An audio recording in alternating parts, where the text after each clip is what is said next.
Wara żidiet fil-prezz tal-fjuwil u tal-gass tlieta filgħodu intlaħaq qbil bejn il-Gvern u l-imsieħba soċjali li 60,000 persuna għandhom jingħataw kumpens ta' darba. Fil-ġimgħat li ġejjin il-Ministru Tonio Fenech se jkun qed jaħdem fuq dan il-kumpens, imbagħad jerġa' jiltaqa' mal-imsieħba soċjali biex jiġi deċiż l-ammont li għandu jingħata. Il-Gvern wara din id-diskussjoni se jevalwa jekk hemm xi forma ta' mod kif nistgħu anke ngħinu aħjar dawn il-familji li huma iktar vulnerabbli fis-soċjetà. Pereżempju? Se nmorru bil-proposta tal-MCSD fil-xranet li ġejjin. Mir-rapport ippreżentat ħareġ li l-inflazzjoni laqtet sew lill-familji Maltin u Għawċin. Il-General Workers Union qalet li aktar persuni għandhom jibbenefikaw minn dan il-kumpens.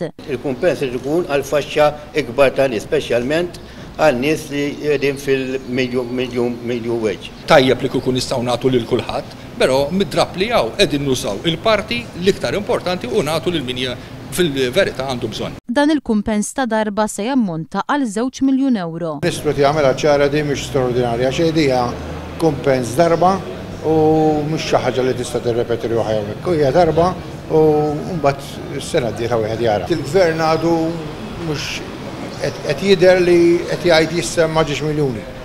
Ġifieri mhux iktar minn 10 miljuni. Ir-rapport li jippreżenta l-Ministru Tonio Fenech suppost li kellu jiġi ppreżentat f'Marzu. Ma rridux nintilfu biss fuq sitwazzjoni waħda, imma rridu nifokaw fuq dak il-problemi li huma ta' importanza nazzjonali għax finalment x'jiġri jekk ma nfokawx fuq dawn il-faxex, fuq dawn l-intrapriżi, nispiċċaw li l-faxex ta' nies vulnerabbli attwalment jiżdiedu għax ikollna in-nies bla xogħol. Baxxa konsiderevoli ta' nies illi qiegħda tiġi milquta b'mod negattiv.